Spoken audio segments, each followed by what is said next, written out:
सिंधु घाटी सभ्यता के प्रमुख नगर में सबसे पहले जो आता है हड़प्पा, क्योंकि सबसे पहले हड़प्पा शहर की ही खोज हुआ था, इसीलिए सिंधु सभ्यता को जो है वो हड़प्पा सभ्यता भी कहा जाता है। तो कहीं पर ही हड़प्पा सभ्यता बोले चाहे सिंधु घाटी सभ्यता बोले, ये एक ही सभ्यता है, समझे ना। क्यों सिंधु घाटी सभ्यता को हड़प्पा सभ्यता क्यों कहा जाता है? क्योंकि सबसे पहला शहर की जो खुदाई हुआ, खोज हुआ, वो कौन थी? तो हड़प्पा ही थी। हड़प्पा शहर की खुदाई की बात करें तो ये 1921 ईस्वी में किया गया और इस खुदाई का नेतृत्वकर्ता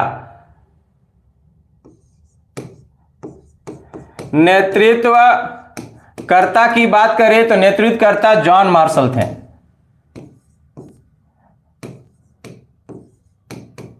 जॉन मार्शल कहने का अर्थ है कि अभी के डेट में आप ऐसे कह सकते हैं ठेकेदार है ना, कि खुदाई करवा रहा था कौन? तो जॉन मार्शल।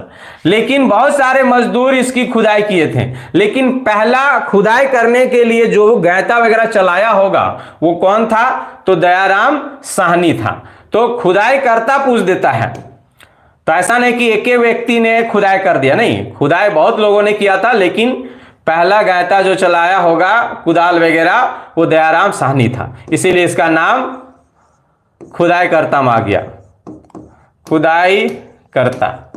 तो खुदाई करता कौन था? तो दयाराम साहनी।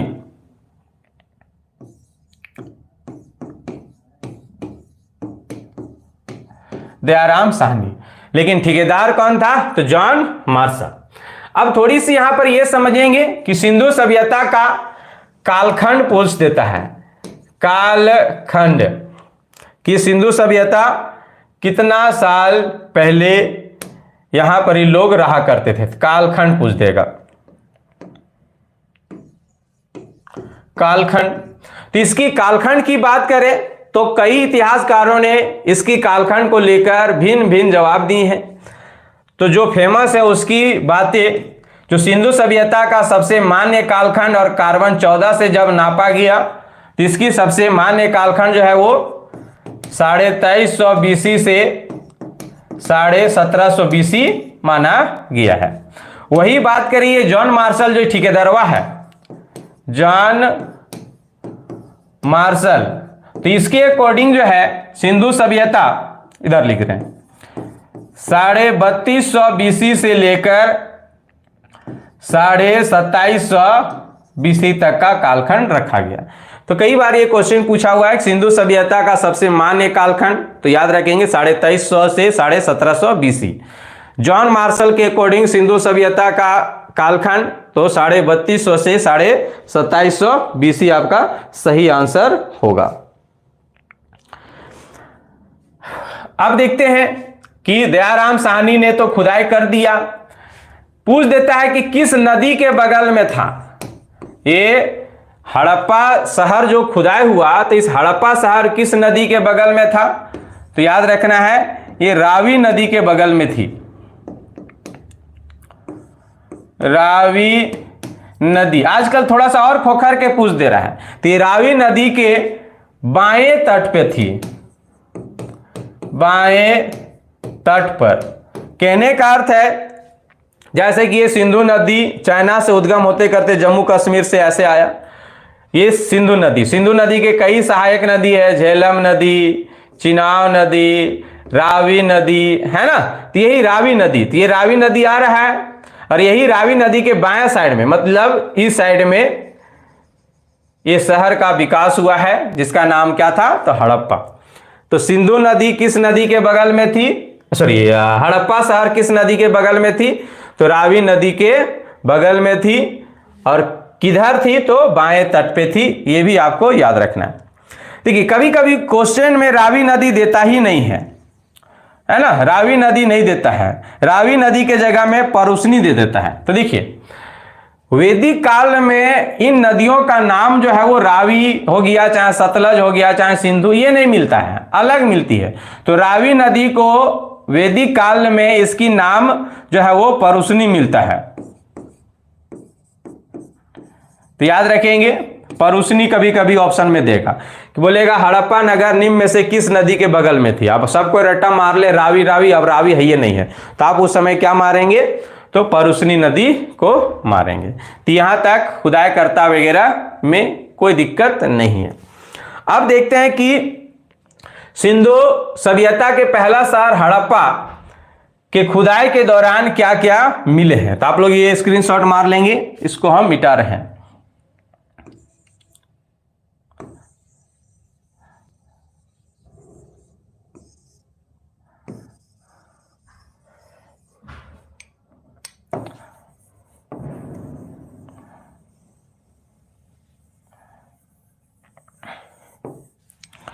चलिए,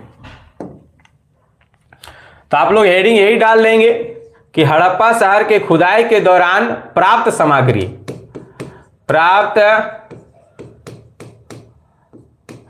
प्राप्त सामग्री। तो पहला आपको याद रखना है कि जब हड़प्पा शहर की खुदाई हुई तो यहां से जो है वो श्रमिक आवास मिले,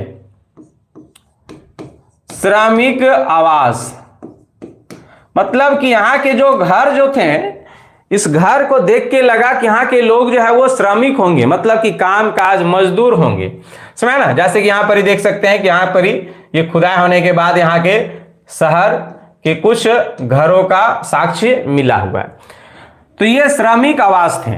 अब कैसे पता चलता है कि ये श्रमिक आवास है? मान लेते कि आप किसी का घर गए तोड़फोड़ करने, अब उसका घर से मिल रहा है गैता, कोड़ी, है ना, टोकरी, मतलब कि ऐसे चीज मिल रहे हैं जिससे मजदूरी किया जाता है। इससे क्या पता चलेगा कि वो श्रमिक का आवास होगा। लेकिन किसी का घर गए पता चल रहा है वहां बुलेट मिल रहा है, कार मिल रहा है, समझ ना, लैपटॉप मिल रहा है, तो ये क्या मानेंगे? कोई श्रमिक होगा? नहीं, वो क्या होंगे, तो वो मतलब कि थोड़ा विकसित वाला होगा। तो ये श्रमिक आवास।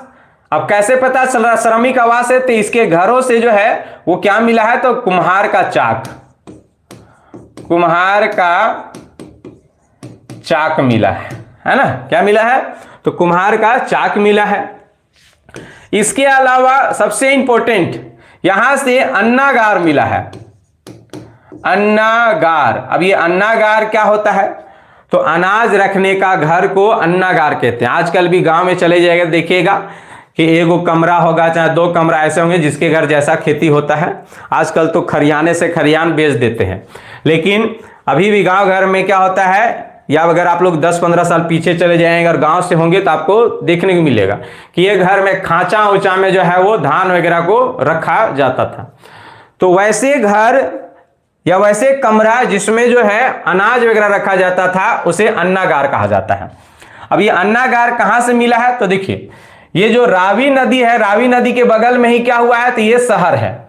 रावी नदी के बगल में जो है वो दो पंक्ति में, मतलब ऐसे 1 2 3, एक पंक्ति ये वाला हो गया, फिर इधर से 1 2 3, दो पंक्ति में 6 अन्नागार का साक्ष्य मिला है। याद रखेंगे यहां से कितने अन्नागार मिला है, तो 6 अन्नागार। कितने पंक्ति में? तो 2 पंक्ति में मिला है ना, 2 पंक्तियों में मिला है। अब जब इस घरों का जो है वो लंबाई और चौड़ाई नापा गया, जैसे मान लेते हैं यहीं पर ही कोई, यहां पर ही जो है वो घर का कुछ ईंट वगैरह देखिए ऐसा मिल रहा है, तो इसके लंबाई गुने चौड़ाई होगा ना जी, कि कितना लंबाई था कितना चौड़ाई था। तो यहां के जो घर मिला है वो प्रत्येक अन्नागार जो घर है उसकी लंबाई की बात करें तो लंबाई जो थी वो 15.23 मीटर, और चौड़ाई की बात करें तो चौड़ाई जो थी वो 6.09 मीटर थी। तो याद रखेंगे कि अन्नागार, हड़प्पा के अन्नागार के लंबाई कितनी थी, तो 15.23 मीटर, जबकि चौड़ाई कितनी थी, तो 6.09 मीटर थी। और ये छावों का नहीं, एक कमरा का इतना लंबाई और चौड़ाई थी। तो इस तरह से यहां कितने अन्नागार मिले, तो 6 अन्नागार। कितने पंक्ति में, तो 2 पंक्तियों में मिले हुए हैं। इसके अलावा यहां से स्नानागार भी मिला है। स्नानागार मतलब तालाब वगैरह, पोखर वगैरह मिला, लेकिन यहां का पोखर जो है वो ईंट वगैरह से नहीं बना हुआ था। मतलब कि सीधा सीधी अभी के डेट में झारखंड में देख रहे होंगे या भारत में कि तालाब वगैरह कोड़ दे रहे हैं, यहां से केवल मट्टी निकाल के छोड़ दी, है ना। तो ये क्या होगा कि धीरे धीरे यहां फिर से कादो कीचड़ से भरते हुए फिर से क्या हो जाएगा, भर जाएगा। तो उसी तरह यहां पर ही भर गया है। तो केवल अंदाजा लगाया गया है कि यहाँ के मिट्टी को देखकर कि यहाँ की मिट्टी कमजोर है, इसका मतलब यहाँ तालाब होगा। लेकिन ये तालाब कितना लंबा था, कितना चौड़ा था, कितना गहरा, ये ज्ञात नहीं किया जा सका है। तो ये चीजें आपको यहां पर ही याद रखना है। इसके अलावा और क्या यहां से मिला है, तो आप ऐसे याद रखेंगे कि घर का खुदाई हो रहा है तो वहां से कुम्हार का चाक मिला, इसे पता चला कि ये श्रमिक आवास था। घर में अनाज वगैरह मिला तो अन्नागार, बगल में तालाब वगैरह मिला तो स्नानागार। अब नहा लिए तो पूजा पाठ करते थे, तो पूजा पाठ करने के लिए यहां से एक मूर्ति मिला जिसका नाम पड़ा मातृ देवी की मूर्ति, है ना, मातृ देवी। तो मातृ देवी एक प्रकार का जो सिंधु सभ्यता में सबसे ज्यादा प्राप्त की गई मूर्ति है। इसीलिए कहा जाता है कि सिंधु सभ्यता जो थी वो मातृ सत्तात्मक सभ्यता थी, मतलब माताओं को पूजने वाली ज्यादा थे यहां पर ही, है ना। क्योंकि सबसे ज्यादा किस देवी का यहां पर ही मिला है मूर्त, तो मातृ देवी का मूर्त मिला है। तो यहां तक समझ में आ गया कि मातृ देवी का मूर्त मिला है। इसके अलावा बात करें यहां से और क्या मिला है, तो यहां से जो है एक स्त्री के गर्भ से, स्त्री के गर्भ से जो है एक पेड़ निकला हुआ है ना, एक पौधा निकला हुआ है। इसीलिए इसे उर्वरता की देवी कहा गया है।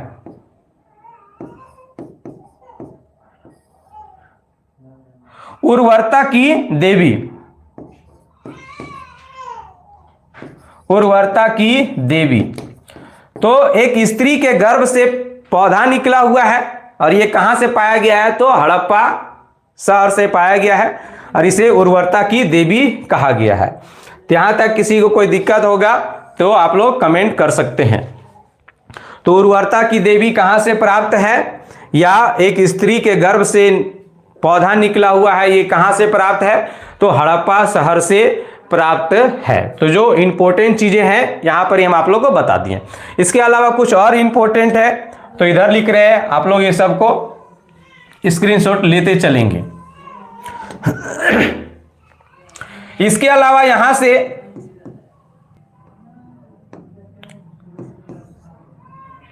सातवां नंबर है ना, इसके अलावा यहां से जो है एक कब्रिस्तान मिला है ना, जिसे RS 37 का कब्रिस्तान कहा गया है। कब्रिस्तान, तो RS 37 का कब्रिस्तान कहां से मिला है, तो हड़प्पा शहर से ही मिला हुआ है। इसके अलावा यहां से आपको एक चीज और याद रखना है, यहां से ताबूत स्वाधान, ताबूत स्वाधान मतलब कि ताबूत में रख कर जो है वो लोगों को दफनाते थे। तो